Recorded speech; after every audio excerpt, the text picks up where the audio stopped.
Hey everyone, I'm Nicole Soroka, film editor for Met Radio 1280 AM in Toronto.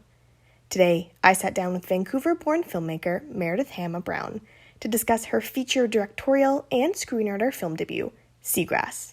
Meredith and I discussed the film's creative process in its entirety and what messages audiences can expect from the film. Let's get into it.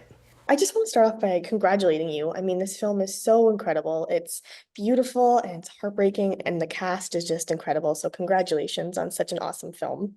Oh, thank you so much. And it shows, I mean, you've had such an incredible run with it over the past few months with the premiere at TIFF and screenings in Sudbury and Vancouver and Atlantic film festivals. You've also won a number of awards at these festivals, as well as the film was just named to TIFF's Canada Top 10. So congratulations on all of that. Can you Thank you. describe what this experience has been showing your film to live audiences and what it's meant to you? Yeah, I mean, it's very special after so much time working on it. The first draft of this was written in December 2018. So, I've lived with this project for a very long time. So it's really beautiful to be able to share it with people. It's vulnerable, but in all the right ways, I think. Absolutely. And how did this story first come to be? I mean, I know I've watched a lot of interviews with you speaking about how it has both a personal meaning to you as well as it's a fictionalized story. Where was the jumping off point for you? Where did this come from? Um, yeah, I think that as I began writing, I knew that the themes that I wanted to look at was all about uncertainty. And, it was really just these small steps towards finding the story and finding kind of these three different characters and what they were going through. But I knew that that was what was anchoring my film the whole time, was this message around uncertainty and kind of this exploration of it, I should say, more than a message, because you know, just like uncertainty, I think like the film doesn't have a lot of neatly wrapped up answers within it. Yeah. And Yeah. you have such an incredible cast. I mean, everyone from Allie and Luke to even the girls, they do such an incredible job. I have a younger sister myself, and just watching Steph and Emmy's interactions throughout the film, I saw so many similarities and it reminded me of when my sister and I were her age, their age. What was the Yeah. casting process like for you? Oh, I mean, it was I don't it was a lot because it's such an important part of the film, and doing a feature is a completely different beast than a short, of course, in all ways, but especially in the casting process. It's just there's a lot more characters, there's a lot more people to cast. It was a very exciting part of making the film, because when you find that person, you just feel like the whole film opens up and you can just see the film. And I know we found Ali first, and I got a chance to work with her a little bit. And when I saw how she played the character, I just knew that she was the one and that she was the only one. And that is such a good feeling, especially when they also agree to do the film. Then everyone else kind of came in different ways. The girls, we had a very hard time finding, as you can imagine. And at this point, we did need to cast Canadians specifically, just because of, yeah, all of the rules around making a Canadian film, which makes sense. So, we were searching and searching, and our Canadian casting directors, Chris Waz and Kara I, did such an incredible job. They literally wrote to every single kids acting school in the country. And I don't know how they found these two, but they came in and it was very last minute and I was panicking, but they came in on time. Well, it sounds like even though it was last minute, you found your gold stars there because they were so, I was just blown away, honestly, watching them the whole time. I thought they were so good. Yes, they're incredible. How did you land on the title Seagrass? What significance does that hold to the film? Yeah, so that actually originally comes from a deleted scene. Oh, Yeah. So I don't want to give away too much, but I will say that the kids are talking about their relationship to fear. And one of them had this fear of swimming through seagrass, like just that feeling of the weeds touching your feet, and this fear of something coming out and grabbing your ankle. But she surpassed this fear by just continuing to swim through it. I got rid of the scene just because we didn't need it in the end. And for me, I didn't want to change the title because I think that it still was so representational, that metaphor for me on a personal level, but I think it's just a very evocative title. It kind of makes you just think of these kind of beautiful but eerie things at the bottom of the ocean. And I think there's a lot of room for different interpretations with the title. Yeah, I love it. I think Yeah. it's a title. Yes. You guys shot in British Columbia. That is What was the process of trying to find your shooting areas like for you? Yeah, that's a great question because that was 100% the thing that was on my mind a year before shooting. I was literally like already panicking about the locations because some of them are very hard to find.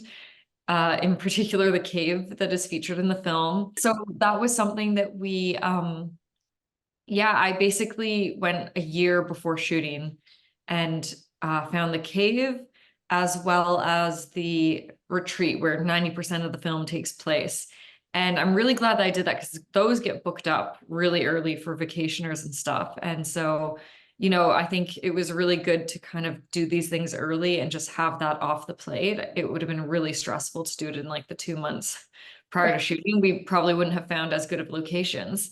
Um, so yeah, I got a chance to do that, and Norm, the cinematographer of the film, came with me for some of it, and like we were literally kayaking to like a small island off of New York to try to find caves, and like it was a lot of hiking. It was good. Sounds like an adventure. Yeah, it was like an exercise adventure. Was it difficult to film on the ferry? I mean, in the opening kind of segments there with them traveling to the retreat, what's it like trying to logistically get all that set up? Very hard. You're absolutely right. And no one's actually brought that up before, I guess, because when people see a film, they're like, oh, maybe they don't realize how like, hard it is on especially a small budget. Yeah. Like if we had all the money in the world, sure, we could just, I don't know, rent a boat for the day, I guess. But that's impossible on an indie budget. So fortunately, BC Ferries very kindly allowed us to go on this small route, but we had a limited amount of runs that we could do. Like a few back and forths. And on top of that, it was like we didn't want to see all of these people with their phones out because it's set in the 90s. So we wanted to see no modern cars. Of course, every time the ferry went back and forth, it was just a 20-minute route. People unload, the horn is going, and the sun direction changes. So there was like so much that I was stressed about. And in the end, it ended up being absolutely fine. We just had to be very efficient and like go in with a really solid plan. It was sweltering hot though, which we didn't predict. And the poor actors in the car, Ali and Luke, like had to have the windows up for some of it. And it was just, yeah, Oh my but we gosh. got it done fast at least. It looks great. I mean, from the moment the film starts with the blue water and it's just so pretty, it really captivates you. And I love that opening. I love what you did with that. Thank you. With the setting for the film as well, taking place in 94, I think it is, right? The film's supposed to take place in? Yes, that's right. What was the significance when you were writing the story with it taking place in the early 90s? Yeah. Mid 90s was important. I think, of course it's a nostalgic time for me because that's when I grew up, but that's not actually really the main reason why I set it in the mid 90s. It's actually because looking at the themes around the incarceration of Japanese Canadians, it's really a timeline thing that someone in Judith's position who's a parent at that age, like that's when that generation, roughly speaking, would be parents and have young kids. And so it's really because of that story that I wanted to tell as well, and just how that would fit in, I guess, historically. Right. Yeah. And keeping kind of the theme for a sec with the setting and everything, there's a scene in the film where it starts pouring rain and we see Judith and Pat kind of share a brief moment together there in each other's company. Was that planned like that, or did you have to adapt the scene at all for the rain in any way? No, the rain was planned. Yeah. That would be, I mean, funnily enough, that the June that we shot was so rainy. And the whole film was supposed to be this beautiful sunny day, but it's so hard to like it would have been great if we could have taken the rain scene and done it on a rainy day, but it's so challenging because just with like, everyone's availability and when certain actors were on set, and we were on Gabriel Island, which, is a trek to get to. And of course, the weather is never what it says it will be. So it was so hard to plan it. But oddly enough, the day that we did shoot it was probably the only day that I remember where there was a mixture of sun and then downpour. We did have a rain tower, but it like was raining a bit too and sunny. So Yeah. it was, yeah, it was really strange. And we did shoot the sunny parts of the scene that day too, Awesome. like before it rains. Yeah. The author was like, I'll give you a break for one day. I'll let you. Yeah, exactly. Were there any other or any at all roadblocks you ran into? I mean, through the writing process and directing, any roadblocks along the way for yourself? Oh my gosh, so many. I mean, it's just, I think it's just constant roadblocks, really, like, but not in a bad way. It's just like I feel like that's oddly, I mean, not oddly, it's just like what making films is. Like, it almost freaks me out a bit if things are too smooth, because I'm like, what is this bad luck or something? But yeah, I mean, I think some things that I didn't predict is the writing process was a lot more like emotionally challenging than I thought. I think I was doing a lot of it during COVID and the height of COVID. And I think, it was a lonely time for everyone. And also just writing a first feature, there's so much like self-doubt that happens naturally. So I think that was challenging for me. And then of course, just like getting money to make the film as a first time feature director is always going to be a challenge, and just kind of getting the amount that you need. So I would say those were a couple of the big challenges for sure. Yeah. And on that note, what was that process or route you took as a Canadian filmmaker trying to produce a feature film like this in Canada? What does that look like for Mhm. especially young directors and screenwriters? Yeah, so we were very fortunate to get the telefilm funding early first, like over a year before we shot. And I think once that funding came in, we knew that we were going to make the film. And from there, it was just sort of getting whatever we could from other places. Game Theory Films, the distributor, came on a bit before shooting, and that was a huge help as well. And then also from many other funding sources, just sort of gathering it together as we went. And what advice, after all this experience, what would you pass on to other young or aspiring filmmakers starting out? What advice would you give them? Well, I think definitely listening to your gut. Yeah, I think that what I said to her was just listen to your gut, like your gut knows, and I think that that was something that as you're going through the process, there's so many moving parts. It can be really easy to lose that sometimes. And that can be in many different ways. Like if something just doesn't feel like it's right and it needs fixing, or if there's something creative happening and yeah, same sort of thing. If it doesn't feel right, or if it feels like you need to take another direction, I think it's always important to just listen to that side of yourself, no matter what the kind of other pressures are. Just do your best to at least acknowledge where that's coming from, or try to have a consciousness around it.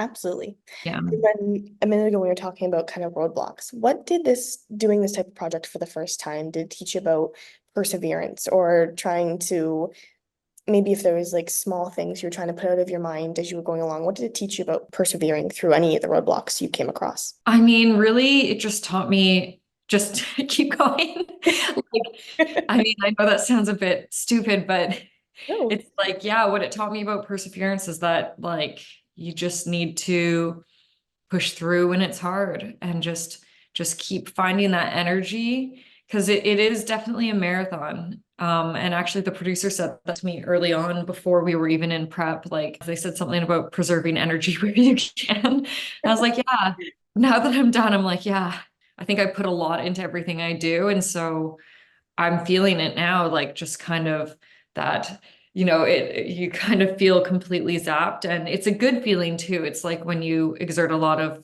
energy doing exercise, like you feel good, but in order to continue going for this long, I think it is important as you're going to also take those breaks where you can, and I don't know, meditate, do whatever you need to do.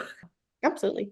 Yeah. I wanted to end off on asking you, what message do you ultimately hope the audience takes away from Seagrass? Yeah, I think that for me, what I want most with this film is just for people to find a connection with the messages in the film. The film explores so many different themes. It explores racial identity and specifically Japanese Canadian identity. And it explores the intergenerational trauma from the incarceration of Japanese Canadians. And it also explores a lot of other themes like, what it means to be a woman in a lot of ways, or one version of that, or a parent, or, working through family difficulties and challenges. And yeah, I think for me, it's really special when I talk to audience members and they feel like they've connected or that, it reflects a part of their experience in some way. Absolutely. Yeah.